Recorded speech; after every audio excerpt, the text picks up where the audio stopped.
I'm very careful. I wear gloves. I'm ready.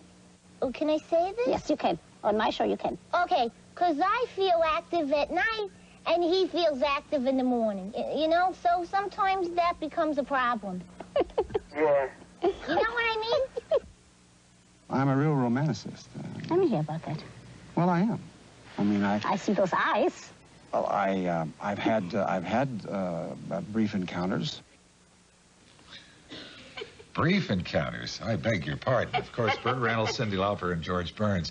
What's the most memorable I think, experience Gary, I'll tell you out? something. First of all, who would have ever dreamt that I would have all of these famous people on my show? The night before Burt Reynolds was on my show, I didn't sleep the whole night. I want you to know that. Because that one really, I was really very, very nervous and very excited. I thought, here's this great Burt Reynolds coming on my little show. And it was beautiful because I don't ask very intimate questions. But you get great answers. But I get them. How is that? Because people trust me. Just wait, Gary. Who knows what I'm going to get from you? Oh.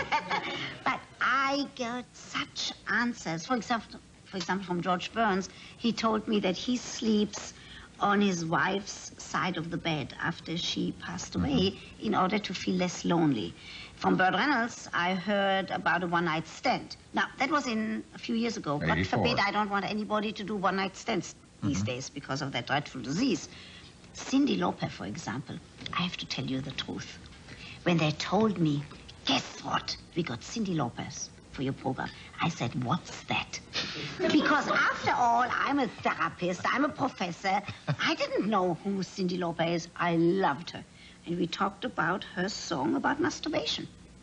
And she has a song about masturbation. She does? What's it, Bebop or something like that? I don't know. I must have missed that. But your audience must know it, I'm sure. That's not on the easy listening channel. But you see, what is very exciting to me is to take all of these celebrities, even like Gary, and to have a conversation, but I would never put anybody on the spot. For example, I would never ask you. Yeah. I know you are going to ask me, but I would never ask you. I'm going to ask you what?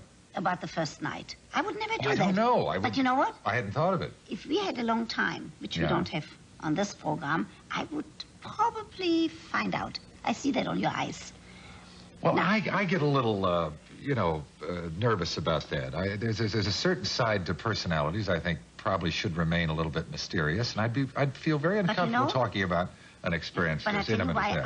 Why I did describe, not in detail, but I did talk about the first experience for me because, I wanted to show that I made a mistake. The mistake was not with a fellow because we loved each other and the skies... You're going to tell me whether I ask or not. All right, I'm asking. And the skies were blue and the stars in Israel were twinkling. It was gorgeous. But guess what? What? I did not use contraception. So I'm embarrassed today, 100 years later, that all I did was pray and hope. How old were you? I was... 16, 17? No, I was 19. older, 18. Yeah, but 18.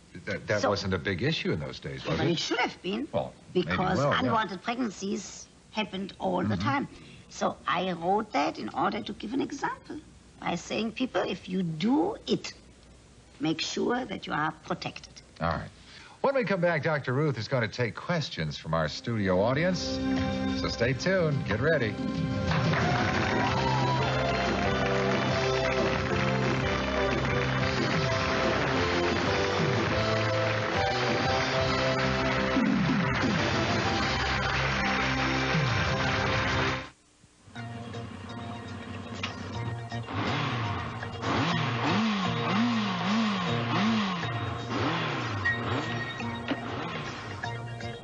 It's great until some other driver makes a careless mistake. Our law firm works to get you back what you deserve. Cohen, Dwayne, and Garfield. We help accident victims. Call 1-800-368-8883. You're wise. You make decisions based on fact. And when it comes to buying a car, you're not swayed by glamour. Ed Fisher Nissan asks you to stop and compare today's new Maximas, Pulsars, and 300ZX. They're dependable and cost-efficient. And if you buy now, you will save even more with special incentives and low monthly financing. Hurry to Ed Fisher Nissan. Register to win one of 2 shopping sprees at the clothing store of your choice before August 15th. Ed Fisher Nissan has the car for you at a price that will make you smile. Boscov's 1988 Eddie Awards. Your chance to win an all-expenses-paid vacation for 2 at the world-famous Biltmore Hotel in Coral Gables, Florida. And save to 75% at Boscov's on $1 million worth of fashion scarves and accessories by Nicher Ferrer. Select from thousands of scarves. Cotton, chiffon, silk-like fabrics, values to $7, now only 99 cents to $1.99 during Boscov's 88 Eddie Awards. What do these women have in common? They were all Girl Scouts. Girl Scouting showed them that they could do or be anything. An ambassador to the United Nations or an Olympic champion. Girl Scouting inspires girls to dream big and prepares them to meet the challenges of a demanding adult world. Your daughter should be a Girl Scout. She'll be in very good company, and she'll get the right start.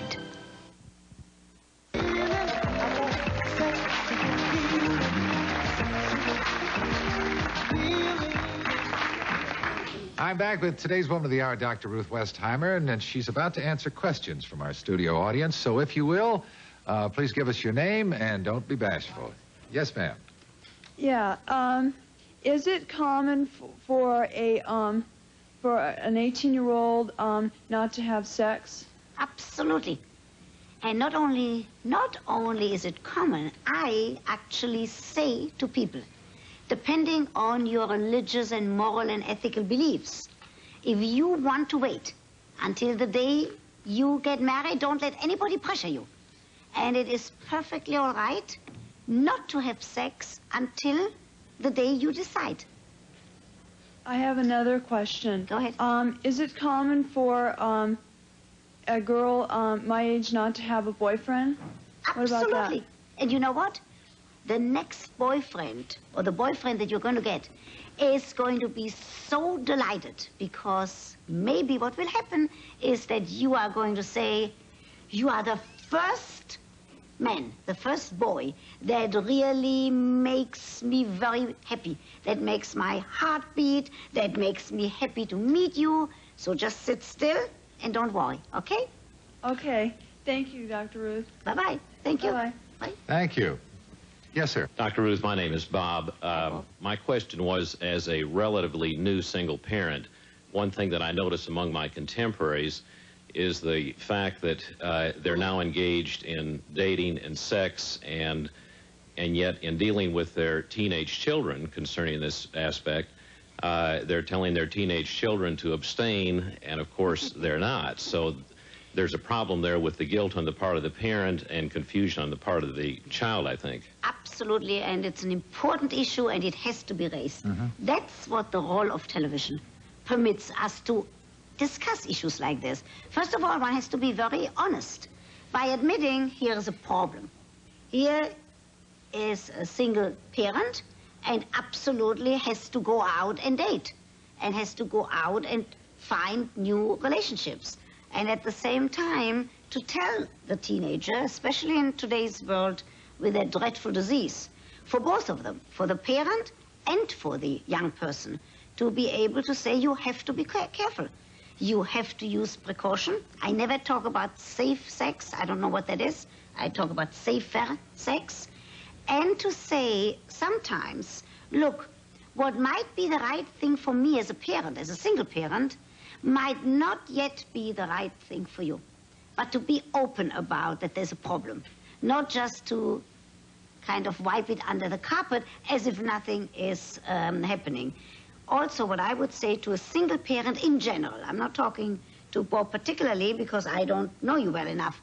I would say only bring a partner home for overnight. I'm not talking now about for dinner. If that is already a relationship, rather than every night somebody else. But once you have a relationship, the young person, if they like it or not, have to get used to that you are now a dating adult and that you have sexual relationships.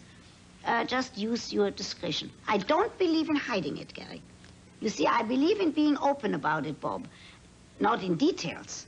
I don't want any father or any mother to talk to their teenagers what they did last night, or to ask the teenager, did you kiss her? But it's perfectly reasonable for the single parent to address the youngster and say, how do you feel about this? Absolutely. And the vice versa would be true. Absolutely, yes. All right, good. That's a good question. Thanks very much. Yes, your question.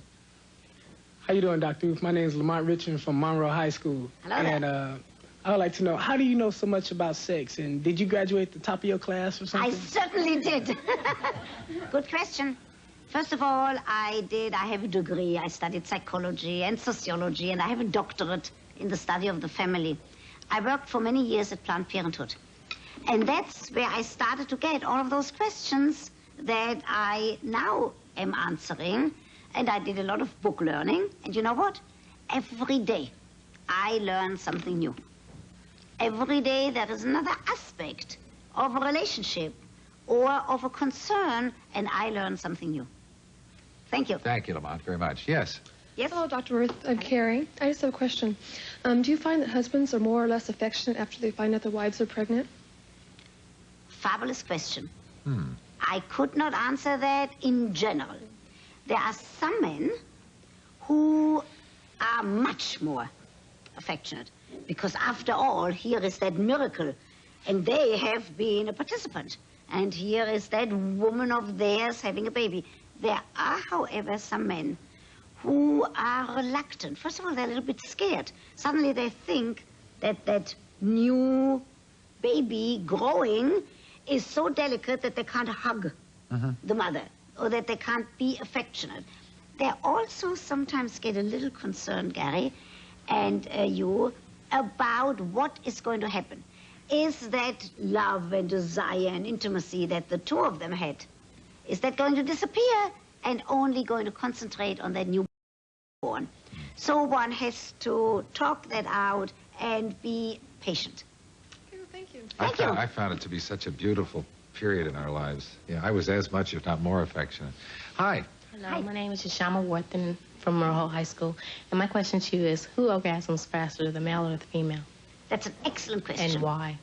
Why, I can't answer. When I find the answer to why it is that for some women it takes a longer time to have an orgasm, a longer time to be sexually satisfied, I probably will get a Nobel Prize. I don't know, we don't know why. What we do know is, your question is very important. For most women, it takes a longer time of the arousal period to be sexually aroused and to have an orgasm. And men have to learn that. And once they know that, then they can control their peak of sexual excitement. Men can have it without even contact, can't they? Women too. You didn't know that, I didn't know that. You see, I knew that I would teach him something new. A woman can have an orgasm by sitting in your studio audience, by just having fantasies about some television No kidding. host. I've never read that. Absolutely. They can tighten the upper thighs. They can have some erotic dreams and thoughts. Sitting right here, but Gary. What? Don't you ever ask, hey, studio audience, who here can have an orgasm? No, I'm not going to ask that. And on that note, Thank you. We'll be back in just a moment. Thanks, Dr. Ruth.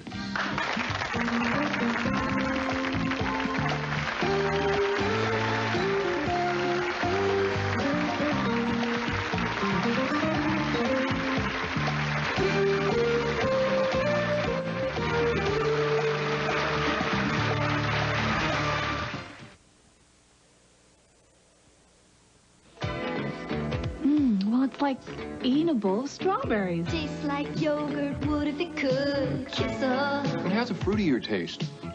I really like it. Tastes like peach and blueberry should. Kiss up. New Kissel, a creamy blend of the same nutritious ingredients as yogurt, but without the sour taste. So you get more fresh fruit flavor. Now this is good. Tastes like yogurt would if it could. Kiss up. When you're the leader, you're used to working under the gun. Last week, News Center 8 showed you problems underfoot, a problem underwater, and a problem solved under the wire. We went to a camp where kids can celebrate Christmas in July, and a camp where players can make the team, or at least try. From the road that became a river, the anchor that became an athlete, and the cards that became cash, News Center 8 had it all. Whether it's all business in Hershey, or just some games in the future, week after week, it's News Center 8, the one to count on. The water's a fun place to be, but it can also be a dangerous one. Coast Guard statistics have shown that 3 out of every 4 people who have died in boating accidents might still be alive today if they had worn their life jackets. Federal law requires boats to carry 1 Coast Guard-approved life jacket for each person aboard the boat. And teach your children how to put on their life jackets and test them in the water, and be sure they wear them. But a life preserver is no substitute for adult supervision of children in and around the water. Show them you care. There's an adventure coming your way from Pepsi. Just look under the caps of specially marked bottles. You could win thousands of prizes instantly. Or collect letters and spell Pepsi. You could win a trip for 2 to the Challenge for the America's Cup in San Diego. And register for other exciting prizes, too. It's Pepsi's Meet the Challenge contest. Collect caps, and the rest is smooth sailing. Look under the caps for free medium Pepsis from Burger King.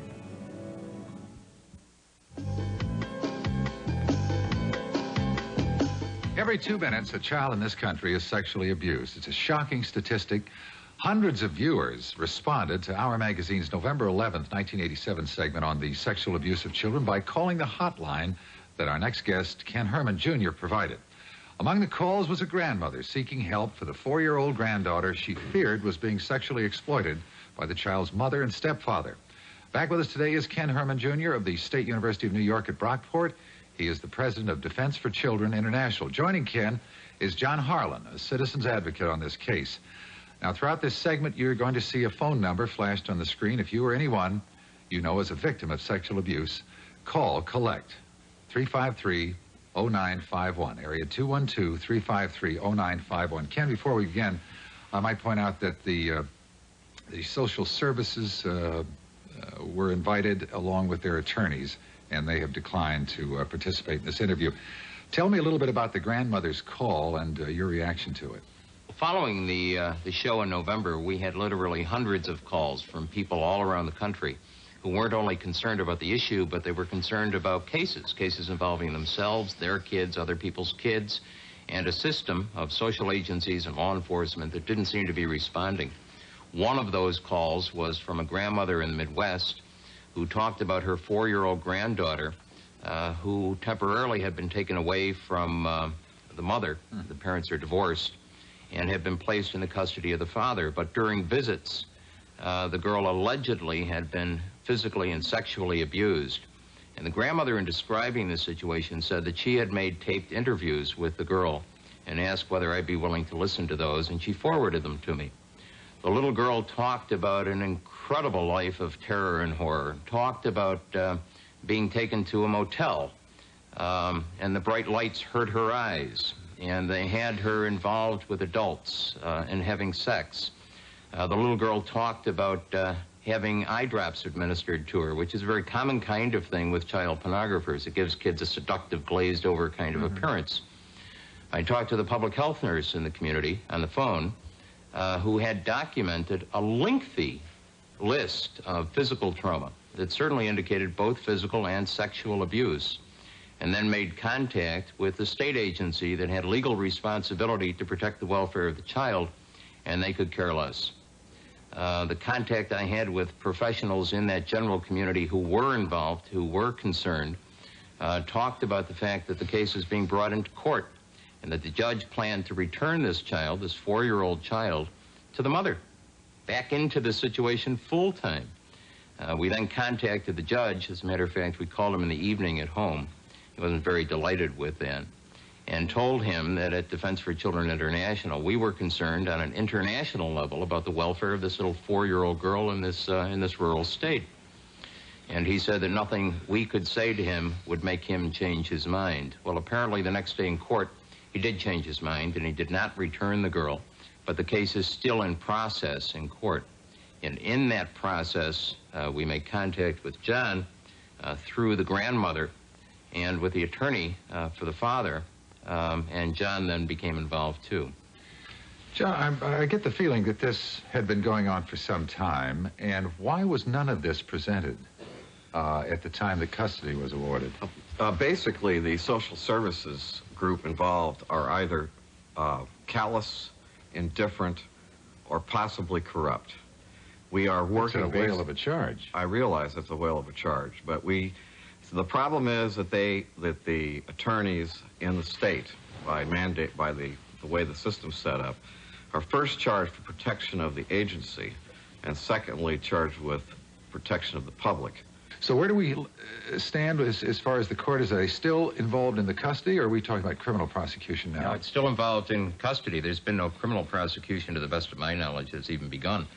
The police authorities and the state social service authorities have not even thought about going to that extent in protecting this one little girl, but we found the same thing around the country.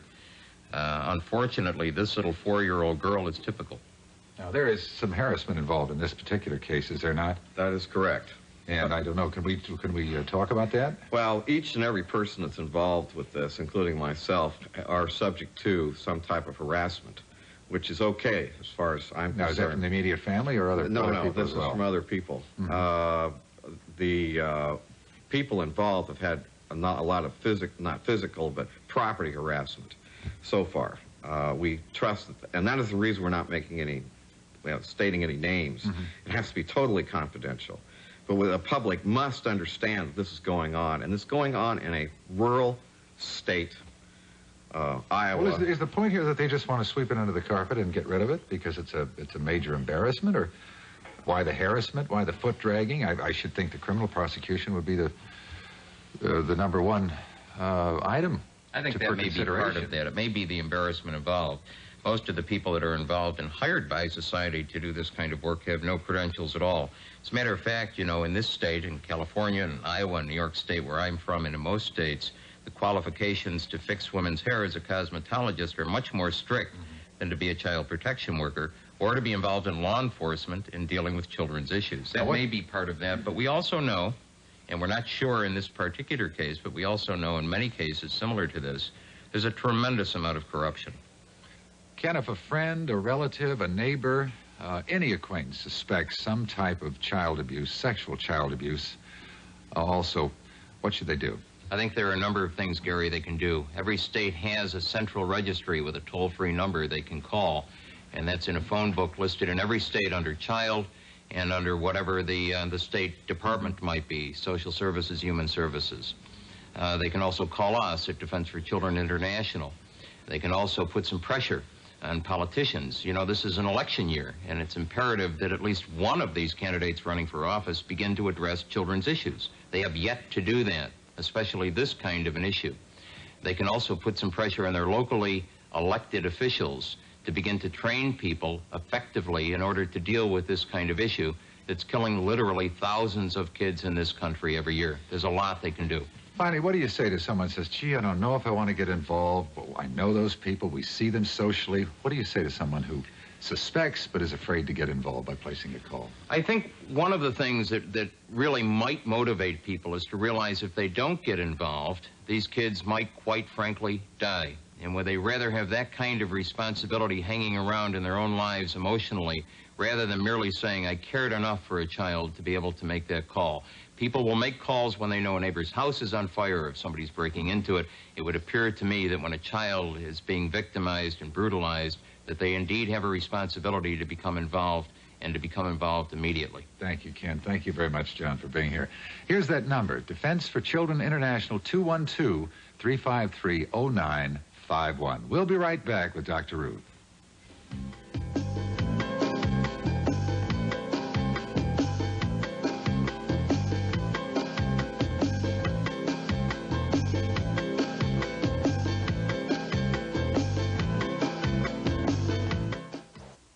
Now they, too, have seen it. On a wall it is written, a dog food with a look and taste like no other, the king of all dog foods. King Cuts. King Cuts. Tender juicy cuts made with luscious lean meat, so scrumptiously sliced, so incredibly edibly unique, dogs just go nuts for. King Cuts. The king of all dog foods. King Cuts. Across this country for ice cream fun, America's favorite is 31. Baskin Robbins. Baskin Robbins. What a treat. Oh, Baskin Robbins, you're America's ice cream treat. Claude? Claude Aiken.